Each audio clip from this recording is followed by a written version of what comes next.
नमस्कार दोस्तों, Krishna education and book review channel में आपका स्वागत है। दोस्तों, जब किसी व्यक्ति को पुरस्कार दिया जाता है उसके अच्छे कार्यों के लिए, जब उसे पुरस्कृत किया जाता है तो उस व्यक्ति में एक अलग सी उत्साह, एक अलग सा आत्मविश्वास भर जाता है और उसे अपने अच्छे कार्यों को करते रहने की प्रेरणा मिलती रहती है और वो अपने अच्छे कार्यों को करना जारी रखता है। दोस्तों, आज के वीडियो में हम इसी तरह के एक पुरस्कार, अंतर्राष्ट्रीय पुरस्कार, नोबेल पुरस्कार के बारे में बात करेंगे। दोस्तों, वीडियो के अंत में इस साल यानी 2021 के नोबेल पुरस्कार के विजेताओं के बारे में और उनके कार्यों के बारे में हम बात करेंगे, इसलिए दोस्तों वीडियो को स्किप न करें और अंत तक देखें।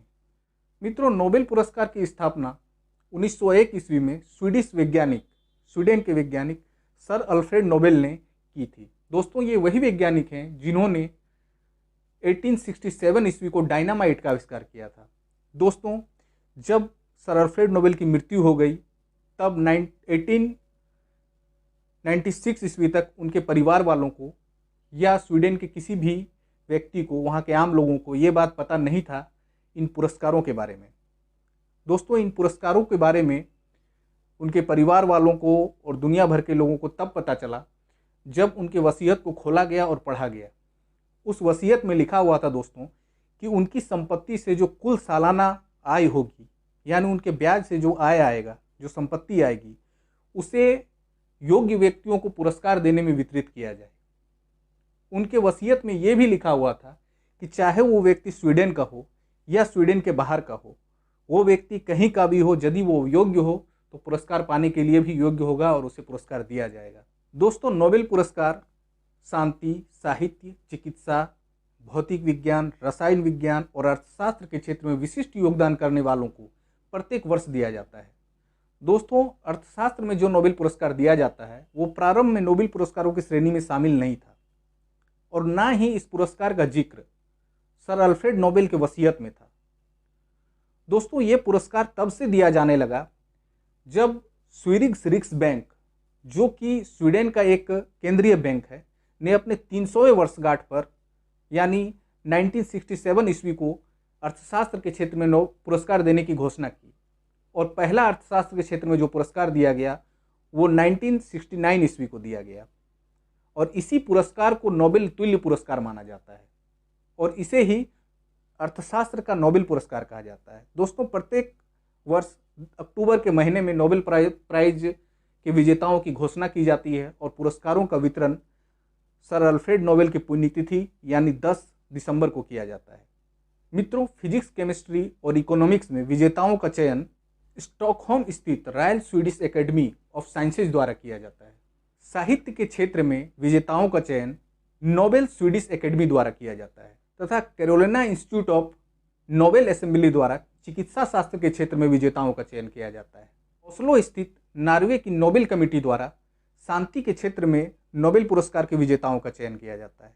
तो आइए दोस्तों, हम यहाँ बात कर लेते हैं कुछ भारतीयों की और कुछ भारतीय मूल के लोगों की जिन्हें नोबेल पुरस्कार से सम्मानित किया गया है। दोस्तों, इस लिस्ट में पहला नाम आता है कवि गुरु रविन्द्रनाथ टैगोर का। रविन्द्रनाथ टैगोर को 1913 ईस्वी में गीतांजलि का अनुवाद इंग्लिश में करने के लिए, अंग्रेजी में करने के लिए साहित्य का नोबेल पुरस्कार दिया गया। हमारे देश के महान वैज्ञानिक सीवी रमन को 1930 ईस्वी में उनकी खोज रमन प्रभाव के लिए फिजिक्स का नोबेल प्राइज दिया गया। मित्रों, 1968 ईस्वी को हरगोविंद खुराना को कृत्रिम जीन का संश्लेषण के लिए नोबेल पुरस्कार दिया गया। जीन डीएनए का वो सेगमेंट होता है मित्रों जो एक पॉलीपेप्टाइड चेन को बनाता है, यानी एक प्रोटीन को बनाता है। साधारण शब्दों में कहें तो जीन ही कैरेक्टर को एक जनरेशन से दूसरे जनरेशन में ले जाता है और जीन ही विभिन्न कैरेक्टरों को फॉलो करता है। मदर टेरेसा को 1979 ईस्वी को उनके द्वारा किए गए सामाजिक कार्यों के लिए, शांति के क्षेत्र में किए गए कार्यों के लिए नोबेल पुरस्कार से सम्मानित किया गया। सुब्रह्मण्यम चंद्रशेखर को 1983 ईस्वी को उनकी खोज चंद्रशेखर सीमा के लिए फिजिक्स के क्षेत्र में नोबेल पुरस्कार से सम्मानित किया गया। अमर्त्य सेन को 1998 ईस्वी को उनके कल्याणकारी अर्थशास्त्र के लिए नोबेल पुरस्कार से सम्मानित किया गया। वीएस नायपाल को 2001 ईस्वी में साहित्य के नोबेल पुरस्कार से सम्मानित किया गया। भारतीय अमेरिकी नागरिक वेंकटेश रामकृष्णा को राइबोसोम, जो कि प्रोटीन सिंथेसिस का साइट होता है, उसकी संरचना और उसकी कार्यप्रणाली के बारे में विशेष खोज के लिए नोबेल पुरस्कार से सम्मानित किया गया था। यह पुरस्कार उन्हें रसायन के क्षेत्र में दिया गया था। कैलाश सत्यार्थी और मलाला यूसुफजई को 2014 में शांति के क्षेत्र में नोबेल पुरस्कार से सम्मानित किया गया था। यहाँ एक बात ध्यान देने योग्य है दोस्तों कि मलाला यूसुफजई सबसे कम उम्र में नोबेल पुरस्कार पाने वाली महिला है। उन्हें मात्र 17 वर्ष की उम्र में यह पुरस्कार दिया गया था। अब नोबेल पुरस्कार के बारे में हम कुछ अन्य तथ्यों के बारे में बात कर लेते हैं दोस्तों नोबेल पुरस्कार एक साथ सिर्फ 3 लोगों को दिया जा सकता है। यानी यदि संयुक्त रूप से नोबेल पुरस्कार दिया जा रहा है और 3 लोग पुरस्कार के दावेदार हैं तो 3 ही लोगों को चुना जाएगा। इसमें 3 से अधिक लोगों को पुरस्कार के लिए, संयुक्त पुरस्कार के लिए नहीं चुना जाएगा। नोबेल पुरस्कारों में सर अल्फ्रेड नोबेल की संपत्ति से होने वाला आय तो पुरस्कार के रूप में दिया ही जाता है, साथ में इसमें एक स्वर्ण पदक, डिप्लोमा और स्वीडन नागरिकता में एक्सटेंशन भी दिया जाता है। मित्रों, मरणोपरांत यह पुरस्कार अभी तक 2 ही बार दिया जा चुका है। एक बार 1931 में एरी एक्सल कार्लफर्ड को दिया गया था। दूसरी बार संयुक्त राष्ट्र के महासचिव डेक हमरशेल्ड को 1961 ईस्वी में दिया गया। उसके बाद 1974 में यह नियम बना दिया गया कि मरणोपरांत यह पुरस्कार अब किसी को नहीं दिया जाएगा। तब से यह पुरस्कार मरणोपरांत किसी को भी नहीं दिया जाता है। सबसे कम उम्र में नोबेल पुरस्कार प्राप्त करने वाला पुरुष व्यक्ति लॉरेंस बेग हैं, जिन्हें सिर्फ 25 वर्ष की उम्र में यह पुरस्कार दिया गया। और सबसे कम उम्र में पुरस्कार प्राप्त करने वाली महिला मलाला यूसुफजई, जिन्हें मात्र 17 वर्ष की उम्र में यह पुरस्कार दिया गया। आइए दोस्तों, अब हम वर्ष 2021 में नोबेल पुरस्कार विजेताओं के बारे में बात कर लेते हैं। चिकित्सा के क्षेत्र में 2021 का नोबेल पुरस्कार 2 अमेरिकी वैज्ञानिकों डेविड जूलियस और एडम पाटापासियन को दिया गया। दोस्तों, यह पुरस्कार इन्हें सेमेटोसेंसेशन के क्षेत्र में दिया गया है, अर्थात जो भी ताप या दाब हम अनुभव करते हैं अपनी त्वचा द्वारा, उसकी गुत्थी को सुलझाने के लिए उन्हें यह पुरस्कार दिया गया। उन्होंने उस रिसेप्टर की खोज की जिसके कारण हम ताप या दाब को अपनी त्वचा द्वारा महसूस कर पाते हैं। फिजिक्स के क्षेत्र में 2021 का नोबेल पुरस्कार जापान के स्क्यूरो मानवे, जर्मनी के क्लास हेसलमैन और इटली के जॉर्जियो पारिसी को दिया गया। प्रोफेसर मानवे और क्लासेन को यह पुरस्कार धरती के जलवायु के फिजिकल मॉडलिंग, भौतिक मॉडलिंग के लिए दिया गया, ताकि जलवायु का सटीक और प्रामाणिकता के साथ पूर्वानुमान लगाया जा सके।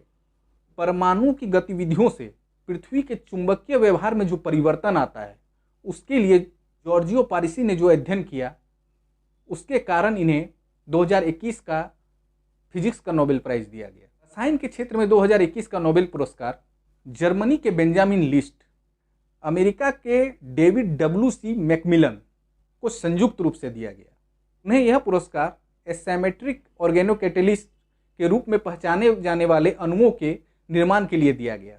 दोस्तों, अभी तक हम 2 ही प्रकार के कैटेलिस्ट जानते थे, एक एंजाइम और दूसरा कोई धातु जो कि रिएक्शन को बढ़ा देता है। यहाँ यह तीसरे प्रकार के कैटेलिसिस का खोज है, जिसके कारण इन वैज्ञानिकों को केमिस्ट्री के क्षेत्र का नोबेल प्राइज दिया गया। साहित्य के क्षेत्र में 2021 का नोबेल पुरस्कार तंजानियाई मूल के ब्रिटिश लेखक अब्दुल रज्जाक गुरनाह को दिया गया। 73 वर्षीय गुरनाह को यह पुरस्कार विस्थापित लोगों को अपने मूल निवास स्थान को छोड़कर दूसरे निवास स्थान में बसने, वहाँ पर वो जो संघर्ष करते हैं, उसको अपनी लेखनी से उन्होंने दर्शाया और इस चीज़ का भुक्तभोगी वो खुद थे।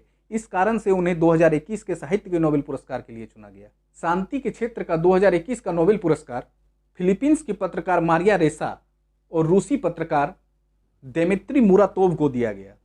यह पुरस्कार उन्हें अभिव्यक्ति की आज़ादी के लिए संघर्ष, फ्रीडम फॉर एक्सप्रेशन के लिए उनके संघर्ष के लिए दिया गया। अर्थशास्त्र के क्षेत्र में 2021 का नोबेल तुल्य पुरस्कार यानी स्टेरेग्स रिग्स बैंक पुरस्कार अमेरिका के 3 अर्थशास्त्रियों को दिया गया, जिनके नाम हैं professor card, professor Joshua D Angrist, professor Guddo W immense. Professor card को यह पुरस्कार श्रम अर्थशास्त्र के क्षेत्र में उनके उल्लेखनीय योगदान के लिए दिया गया। दोस्तों, आज का वीडियो यहीं तक था। यदि आपको हमारा वीडियो अच्छा लगा हो तो हमारे वीडियो को लाइक करें, हमारे चैनल को सब्सक्राइब करें। मैं आपके लिए इसी प्रकार के वीडियो लाता रहता हूं, इसलिए हमारे चैनल को सब्सक्राइब करें। जय हिंद, जय भारत, जय विश्व।